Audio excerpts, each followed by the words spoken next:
Good afternoon, everyone. Happy Founders Day. I hope you all had a great time volunteering today. As you all know, my name is Miriam Manana, and I am the SGA president. This is my third Founders Day, actually, and for me, Founders Day has always been a very humbling experience. It makes me realize how blessed I am and the numerous opportunities that I have here at Regis. It's a time where, as a community, we reflect and embody the values of the Sisters of St. Joseph.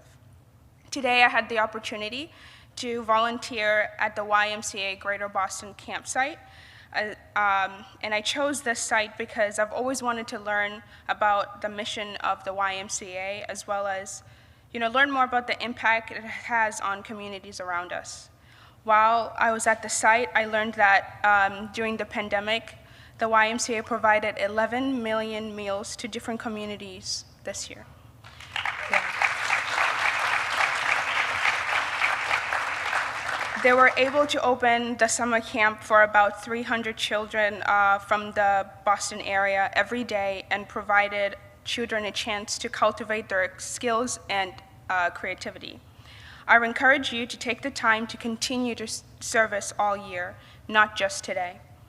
It's a lifelong commitment to care for our dear neighbors, and nobody knows better about lifelong volunteering than our speaker today, Mr. James Morton.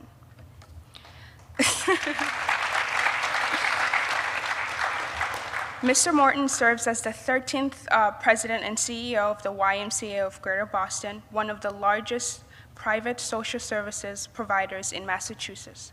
They offer programs and services that nurture the potential of every child, teen, and supporting healthy living and well-being and promoting social responsibility. Mr. Morton joined the YMCA of Greater Boston in 2015 after serving the YMCAs in Hartford, Connecticut, and Springfield, Massachusetts. He has a deep personal and professional connection to workforce development and educating, having served as a leader to 2 workforce development agencies and as an educator in the Springfield, Massachusetts public schools. Mr. Morton earned a Bachelor's of Arts in Sociology from the University of Wisconsin and a doctorate from Northeastern University School of Law. He serves on numerous boards and committees and is an active member of the African American YMCA CEO Network. In 2020, he was recognized as one of Boston's Power 50 by the Boston Business Journal for his leadership during the coronavirus health crisis, and in 2021, he was named one of the 100 most influential people by Boston Magazine. A former All-American Masters track and field athlete and a holder of several national master titles, he will share his vision and purpose as a servant leader, encouraging all of us to be servant leaders too. On behalf of the Regis community, please join me in welcoming our Founders Day 2021 speaker, Mr. James Morton. Thank you.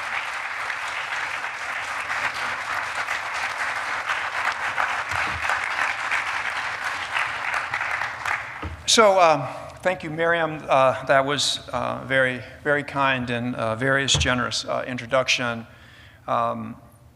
I find myself very emotional today. I've been emotional most of the day as I've thought about having this opportunity to be in front of you. So if at times it seems, and this is in my notes, but if at times it seems I get overwhelmed by what's going on today, please forgive me. But there have been so many things that have happened in connection with my learning about your school that have really touched and moved me, and so you'll hear a little bit of that in my presentation. President Hayes, thank you for allowing me to participate in this celebration of Founders Day, of your legacy, of your mission, and celebration of that audacious boldness exhibited by the Sisters of St. Joseph. Permit me to thank you also, Dr. Jackson, for all of your support and guidance throughout the last few weeks. And before I go any further, I bring greetings and well wishes from Catherine Falvey from the class of 1959. Her son, Paul Falvey, is the Chief Financial Officer at the YMCA of Greater Boston. And so your legacy impacts us at the YMCA every single day.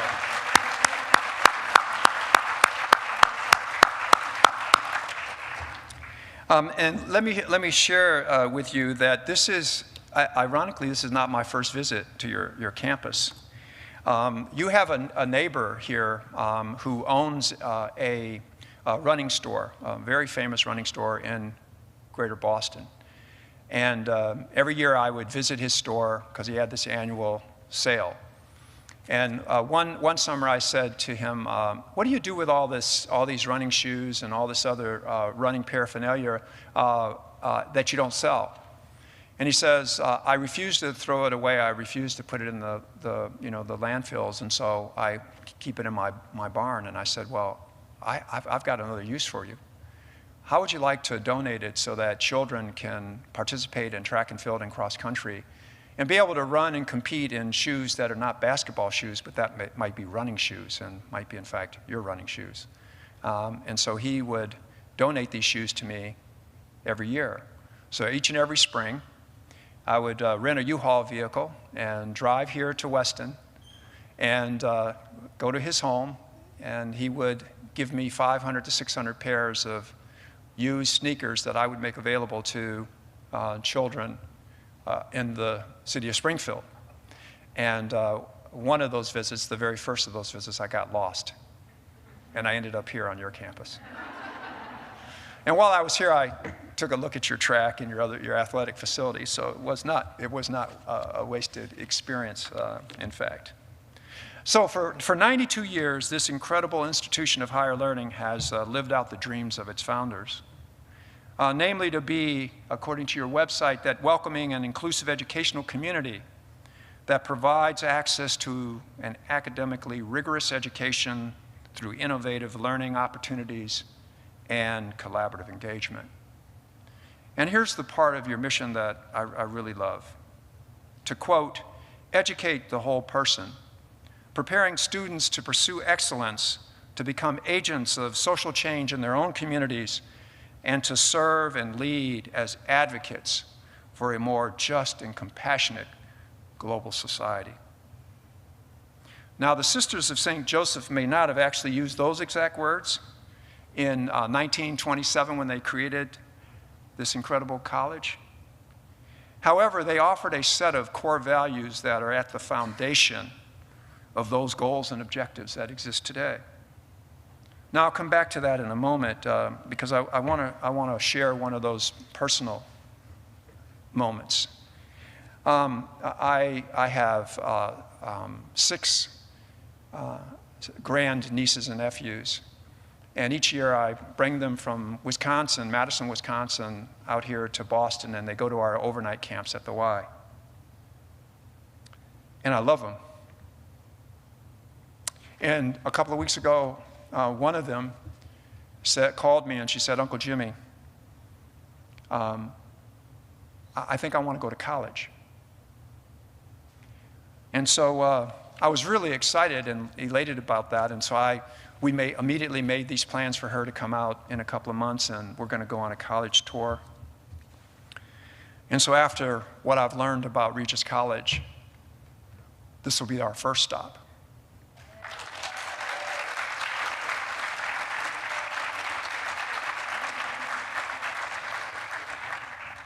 You see, she's gone from this shy, introspective young lady to, more outward, more confident. She's become a leader. And she's now in the position to best advocate for herself and to advocate for others. It seems to me that she would find a real home here at Regis College, being a part of this student body. So this will be our first stop.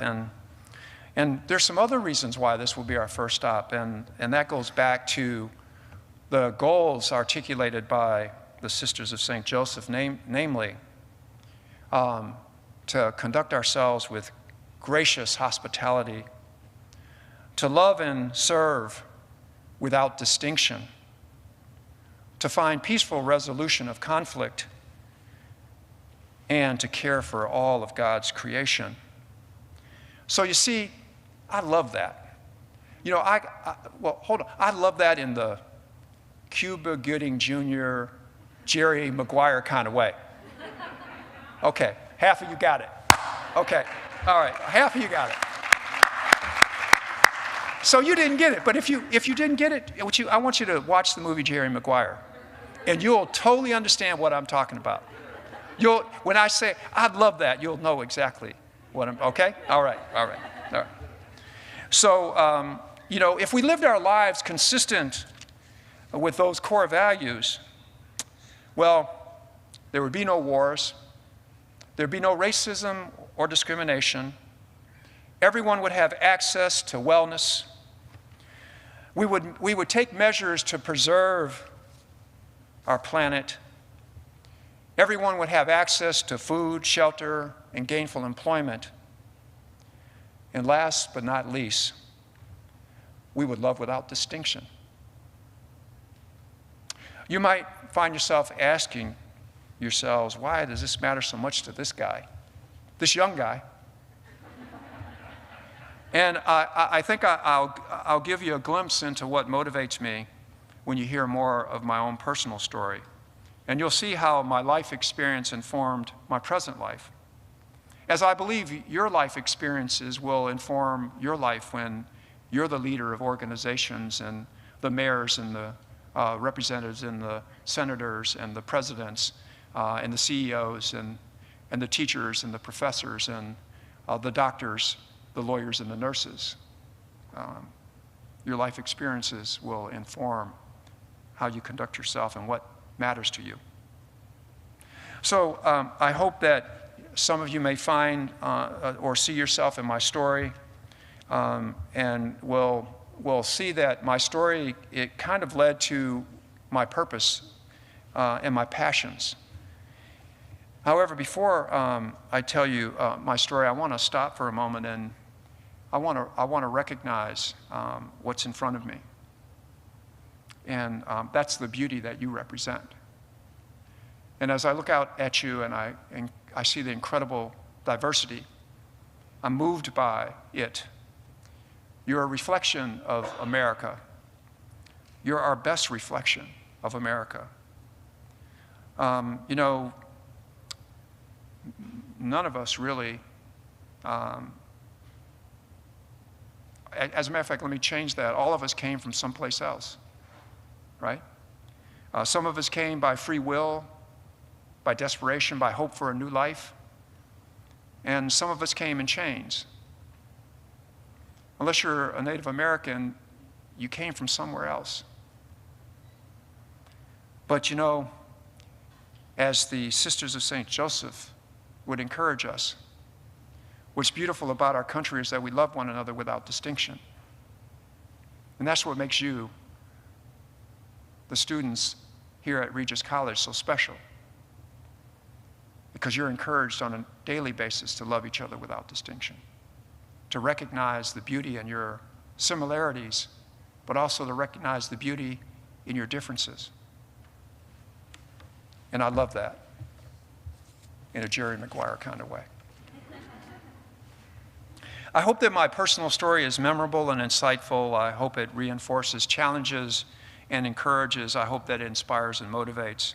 My story is difficult to tell because it's coming to you from the perspective of a 10-year-old who saw and felt too much too soon. It is a story that truly demonstrates the power of love without distinction. You know, I never know how my story is going to hit me when I tell it, and sometimes it's emotional, so I apologize beforehand for that. But I also apologize because I suspect that my story is your story, and that it may bring about some feelings in you. My story is a story of pain and poverty and racism and incarceration, victimization and bullying. It's a story of constant moves in public housing and government food. It's a story of being biracial and bicultural, of academic tracking, of hopelessness, desperation, desertion, and despair. But it's also a story of love and caring, and the power of caring adults. is a story of triumph. It's a story of love without distinction. So, I'm the son of an African-American father and an English-Irish mother. I am, in a sense, a first-generation American, born in Liverpool, England, where my father was serving in the United States Air Force as a boxer. One of my father's teammates was injured in a boxing match, so my father went to the hospital to visit his teammate. And in walks this beautiful nurse's aide, and it was love at first sight. My parents were married in Dublin, Ireland, and I was their firstborn. My name is James O'Shanna Morton. I'm a true black Irishman. We were first settled in the coal hills of West Virginia, where my grandfather was a coal miner. This would have been in the late 50s, and so you imagine this white woman with 2 black kids, married to a black man, living with a black family in the coal hills of West Virginia at that time. When in fact, the next state over, Virginia, had a law that precluded interracial marriage. A law that would require the Supreme Court of the United States of America to overrule that law in a case called Virginia versus Loving. But that law would be in place until 1967. So after a couple of years in West Virginia, we found ourselves in Madison, Wisconsin, where my father would complete his tour of duty and become a professional boxer. And my mother would continue to work in a local hospital, and our family would grow to 4 boys, and we would be working poor, but everybody in our neighborhood was working poor, so it didn't feel any different. It felt actually quite all right. It actually felt pretty good. But then something tragic would happen, and everything would change for my family. Change forever. And I mean forever, to this day. My father, his brother, and a cousin decided to attend the high school basketball tournament on the campus of the University of Wisconsin. And while they were standing out in front of the arena, some white kids began to call them the N-word. My uncle approached the police officer standing nearby and said, "Officer, do you not hear them calling us the N-word? Aren't you going to do something about it?" The officer looked at my uncle and said, "What are you anyway?" Words were exchanged, and before long, the officer was striking my uncle with his nightstick. My father came to the aid of his brother, and he struck the police officer. And my father went to prison. He went to prison for assault and battery on a police officer with a deadly weapon, his fist. Because once he became a professional boxer, by law, his hands were considered dangerous weapons. So my father went to prison, and we would go from working poor to welfare poor, from store-bought food to government food. Once a month, we would go to the commodities depot and pick up our box of Spam and beef in a can, our peanut butter and powdered eggs and milk, oatmeal and 18-inch long blocks of cheese, margarine, raisins, prunes, and what have you. We were those welfare kids in the lunchroom eating our thick Spam and cheese sandwiches. I wore the same pair of pants every day. And I wondered if my classmates noticed. I was deeply embarrassed by the possibility that they might notice. We moved a lot, 6 or 7 times before the 5th grade, 3 different cities, Detroit, Michigan, Osage, West Virginia, and Madison, Wisconsin. Being in different schools didn't make me a confident learner. So obviously, lacking confidence and being a shy kid made it uncomfortable when my 5th grade teacher asked me to read a passage out loud. And I couldn't do it. I wouldn't read out loud for 30 years thereafter. Another challenge I encountered growing up was Joe James.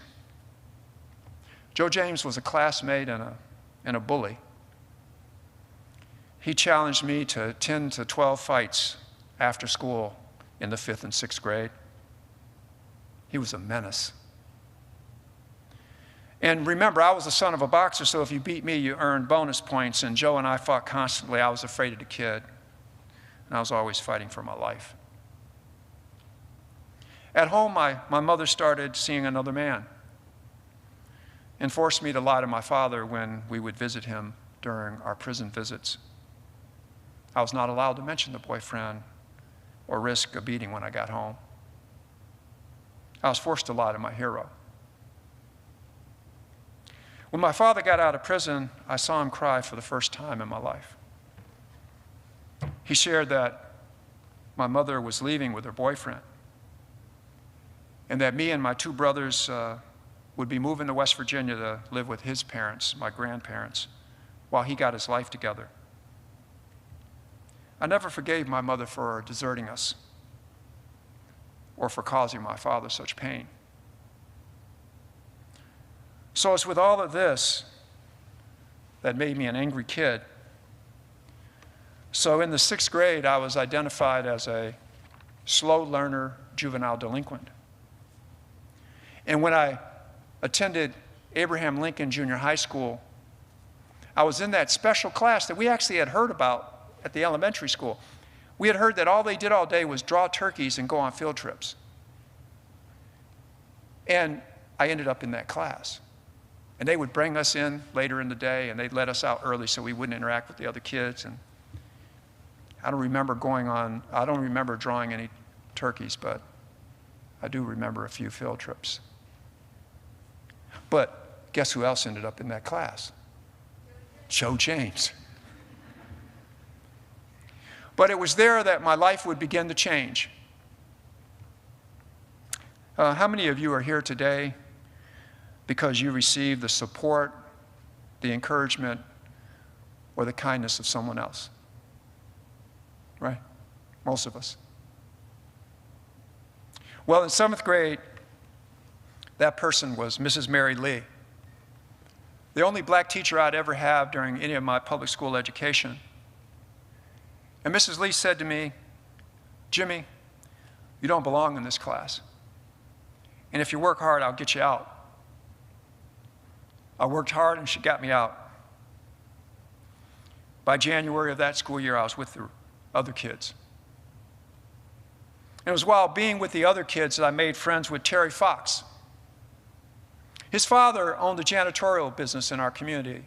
He was a black business owner. And I began working for Mr. Fox when I was 13.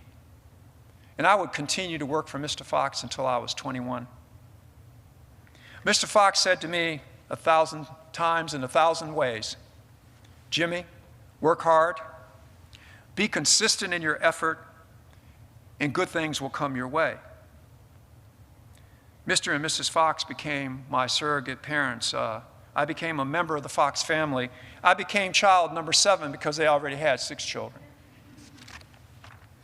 But several years later, when Mrs. Fox would pass away, I gave the eulogy at the funeral, not one of their 6 children. You see, I became a part of the Fox family. When I went to high school, I decided that what happened to my family was wrong and it was unjust, that the N-word had destroyed our family in some way. And I decided I was going to become a lawyer to prevent that from happening to other families, to prevent other families from becoming the victims of racism and injustice. But I didn't have the money to go to college. So I decided the best way for me to get to college was on an athletic scholarship, and so I started running track.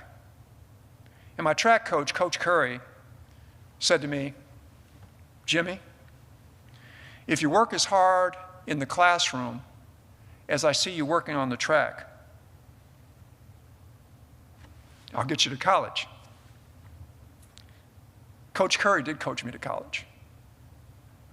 But I got to college not as an athlete. I got to college on the strength of my grades. I graduated from high school with a 3.54 GPA. that slow learner.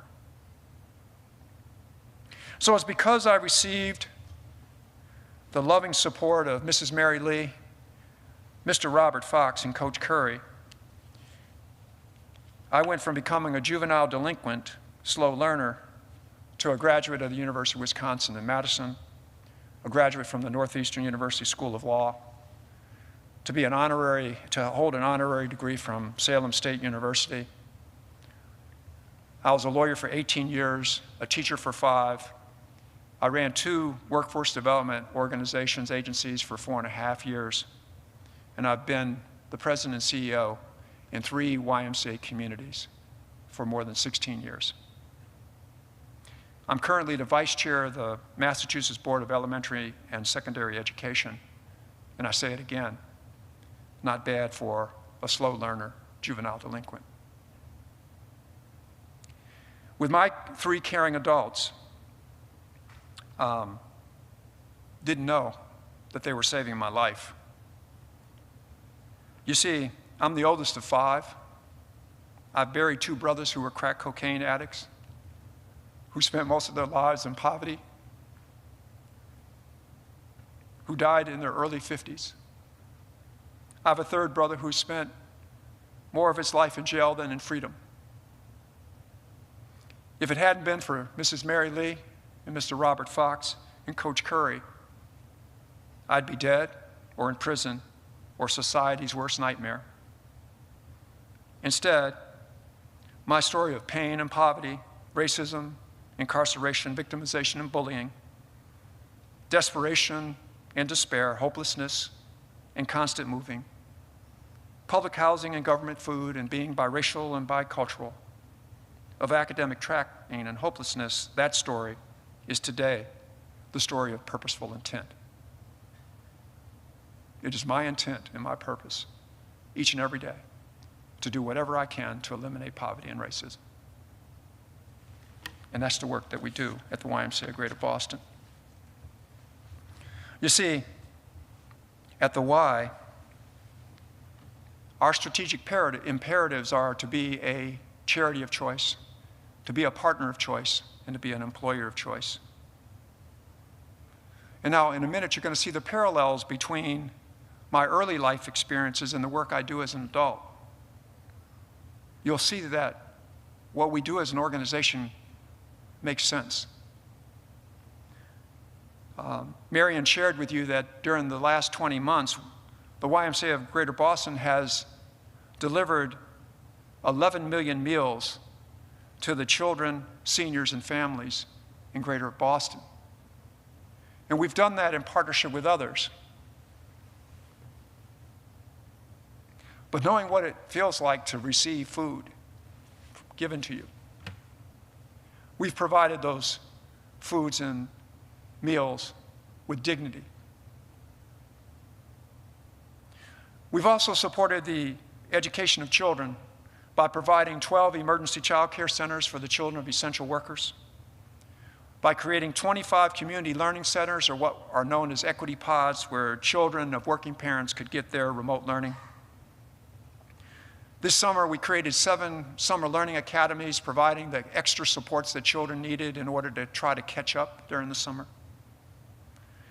And this fall, we will operate more than 40 before and after school programs to provide additional supports to children. We've reopened our health and wellness centers and created outdoor wellness spaces because we believe that everyone should have access to wellness, that you shouldn't have to afford an expensive health club membership in order to have wellness, because wellness, in fact, should not be a luxury.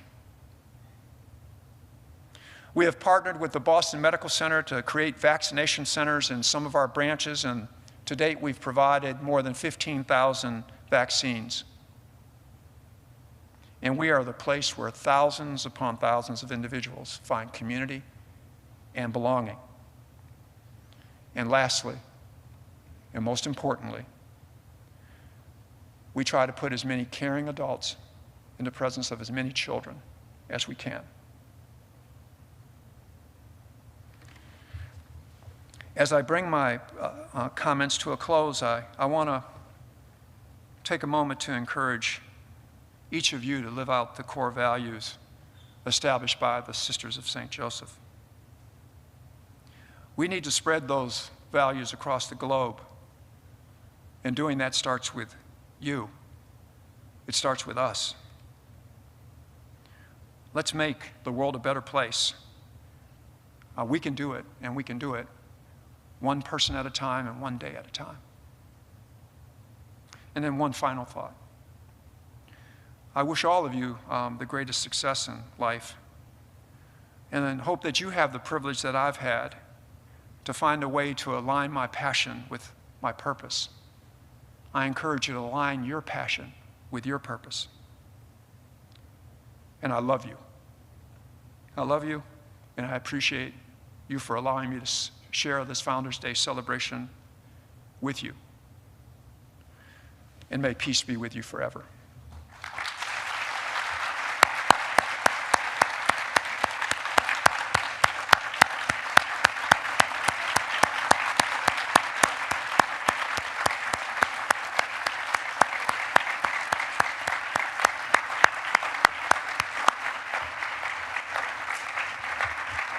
Thank you. We'd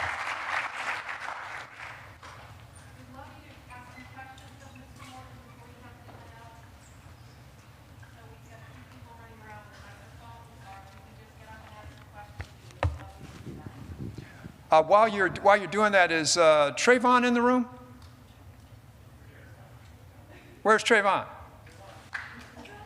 Hey man, I got a photo of you sent to me on my phone. I heard you made a connection today. That's awesome, right? All right. Now, I want to thank the other 28 individuals who did their service at the Ponkapog YMCA. What an amazing camp that is. So thank you for helping us provide about 250 kids with a great summer experience next summer. Thank you. Thank you. I have a question up here. You want to Sure. say your name? Hi, my name's Eben Berry, and I was wondering, how has the pandemic and COVID-19, how is that, what have you learned because of the pandemic and COVID-19? How has your view of humanity and everything changed? Great question. Thank you. There are a couple of things that immediately came to mind, and I apologize for how cliche it was sound, but the first thing that came to mind was teamwork makes the dream work. That I think organizations like ours and others decided that we could do more together than we could do by ourselves. And so we saw lots of partnerships and collaborations develop, allowing us to deepen our impact and service to the community. 11 million meals doesn't get served by one organization. We serve those meals at Boys and Girls Clubs, Boston Centers for Families and Children, at every location that was every youth service organization providing services to children and families. We tried to partner with everyone to make those meals available, right? So we learned that partnership is the key to deepening our impact. We've also learned about our capacity.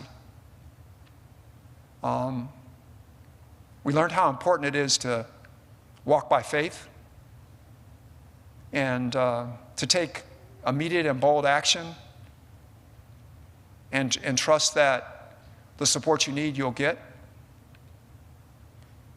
I think that's what we learned, that we're a part of an amazing community, and that if you do the right things, people will step up and support you. And so when we decided to close our branches and then reopen them the next day to distribute food and to create those community, emergency learning centers for essential workers, the support followed. And so we learned a lot about ourselves. And I think we learned another thing also. That adage that actions speak louder than words. We're America's first YMCA. You know, we've been around for over 170 years, but we could have never told our story in the way in which our actions told our story over the last 20 months. And I think that's what we learned.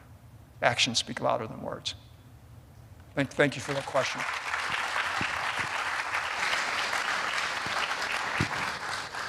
Hi, I'm Mary Erin Driscoll. I'm Vice President for Academic Affairs. Hello. And hi, I want to thank you for just a marvelous, inspiring, very brave and very courageous speech. And I wonder if I could impose on you to be courageous one more time. Mm-hmm. Our students here are poised for success. They're working hard. They envision wonderful futures for themselves. But I'm sure in all of the success that you earned and worked for, you must have had a failure along the way that you learned something from. Could I ask you to share a story like that? Sure. Let me think of one. It's funny how we never think about our failures, right? But what we know is that we learn more from our failures than we learn from our successes.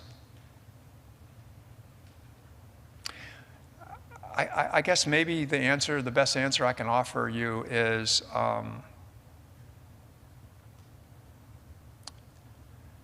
that when you live a life the life that I experienced, you're going to need some help as an adult. And I needed some help as an adult. And I sought out that help. And so I guess the message is that none of us do anything that we do alone. And that at times challenges do present themselves. And that we've got to rely on each other and seek the support that we need in order to be successful in life. And so when challenges would present themselves, I had opportunities to get the support that I needed, and I sought it and got it. And then I would also share, obviously, there's obvious pieces to the story, and that is, you know,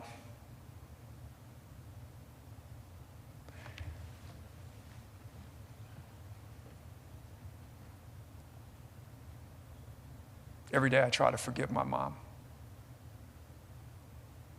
And sometimes I feel guilty for not being able to. And she tried her best.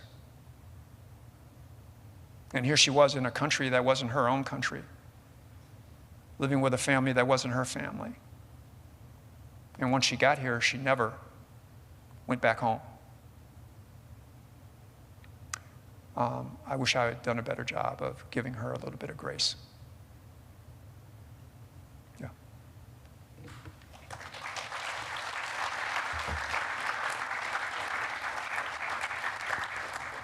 Hello, it's me, Miriam. Hi. Hi. Hi, Miriam. I just wanted to know, I have two questions. Yeah. Have you found your peace through the trauma that you have been through? So to answer that question, yes, yes, I have. You know, I feel at this moment in my life that everything that has happened to me happened for a reason. And James, I hope you'll feel okay with me sharing this, but I shared with James earlier that the experiences that he's had and the experiences that I've had have given me and him a strategic advantage in being able to serve others. And so I know what it means to be the recipient of food, so I know that you've got to give food with dignity. I know what it means to be challenged academically, and so we do everything we can to make sure that children get the supports that they need. I think that I've taken all that negativity, and thank you, Miriam. There is a phrase that I use frequently. Thank you. What I do today is I'm taking constructive revenge on poverty and racism. Constructive revenge. And so everything I do every day in my work is constructive revenge. And I try to do it as best I can, and that brings me peace. My second question is how, as Regis students, how can we be a part of this impact that you are having with this organization? So if you live up to the core values as established by the Sisters of St. Joseph, if you live by those core values that I shared, if you love without distinction, right? Love without distinction, what does that mean? That means you're loving without qualifications on that love, right? You're finding ways to love a person. I think that if you go about your work, whatever that work becomes, and you have that at the forefront of your mind, that I'm gonna do my work without distinction, then there we'll create a better world. A better world will result from that. It's going to happen naturally. And in fact, it's going to happen in some ways effortlessly. Because you're learning right now that that's at the foundation of everything that's going on in our world. Think about all the ways in which we distinguish ourselves from other people, distinguish ourselves from other countries, distinguish ourselves on the basis of gender, race, social class. What if we get rid of all those distinctions and start to just see each other as human beings? I think if we do that, then we create a better community and a better world. I think it's that simple. And I'm going to continue to live my life as if it's that simple. And, see what happens.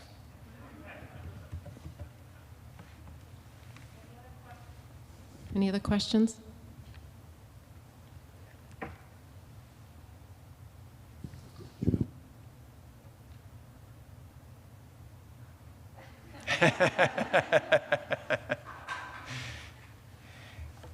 All right, well, thank you. Oh, okay. Try it. I'm not sure if it's working. Hi, I'm Gabriella. I was just wondering, how much do you think the kids have changed since coming back from the pandemic, or what different changes that you've seen in them, in their attitudes with each other, or everything like that? Yeah. So in our programs, we have seen that some children are having a harder time than others. You can't live kind of in isolation for almost 2 years, and on some level maybe even been out of school for almost as much as 3 years and not have it impact the way in which you interact with other children, with your peers. And think about all the things that you lose when you don't have these interactions that you have each and every day. And if you're even younger and you're in that process, in that time, in that phase and stage where you're developing your ability to interact and socialize and connect with other human beings and connect empathetically with other human beings, if you're not having the opportunity to practice that, then of course it's going to impact you. It's going to impact your behavior, and it's going to impact your communication skills. It's going to impact how you interact with other children. So we've seen a little bit of that, and then we've also seen the reverse of that. Not entirely the reverse, but we've seen what happens when we did, and we were able to keep some kids together.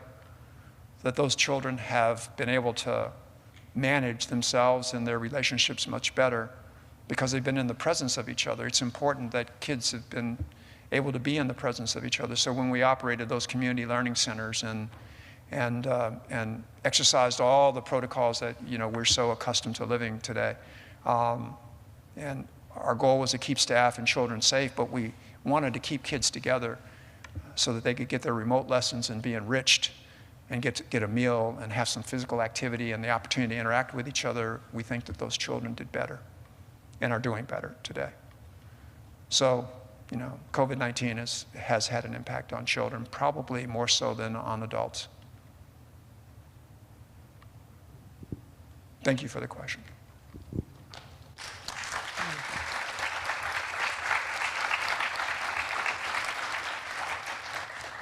Okay, I think that's it for questions. Thank you so much, Thank Mr. you. Morton. Thank you. President Hayes.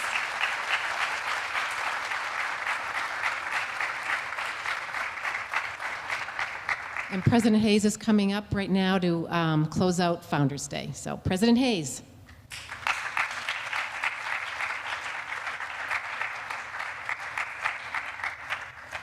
Now I do have to touch the mic. Okay. It's a big sign, do not touch mic, but if I didn't, you'd never be able to hear what I have to say. Thank you so much, James. I'm just going to say WOW. What an amazing man, and what an incredible story. If you got emotional, I was emotional with you. And I thank you for opening up your soul to us the way you did. Your passion for being a servant leader in our Boston community and beyond is incredibly impressive and so important in today's world. I thank you for encouraging all of us to be servant leaders. As we say at Regis, serve the dear neighbor without distinction. But I also love the other one, excellence tempered by gentleness. My heart is full of gratitude to each of you who participated today in Founders Day. Together, we've been servants leaders in Boston, in Metro West, in Lawrence, on our own campus, in our own communities, doing what the Sisters of St. Joseph have done since the 1600s, meeting the needs of the times with love, compassion, and intentional action. That goes along with what you just said, James. Our service included those closest among us who are in need today, too. Our own hospitality center benefited from donations from your walking around the track today. And our Dear Neighbor Fund benefited from the generosity of donations from our graduate and online community. I hope you can hear me. Thank you, online community. I hope you found this year's Founders Day inspiring. We haven't been able to be together doing this for 2 years. And it was so amazing to see us all together in the plaza and in the quad, together, crowded together, and feeling safe. To serve and lead as advocates for a more just and compassionate society. I want to thank the members of the Founders Day Committee for their work on planning this marvelous day, and especially Dr. Mary Lou Jackson for leading the charge. You know, I brought her on 5 years ago as my special assistant for mission, and she becomes the mission of everything, and I'm so grateful.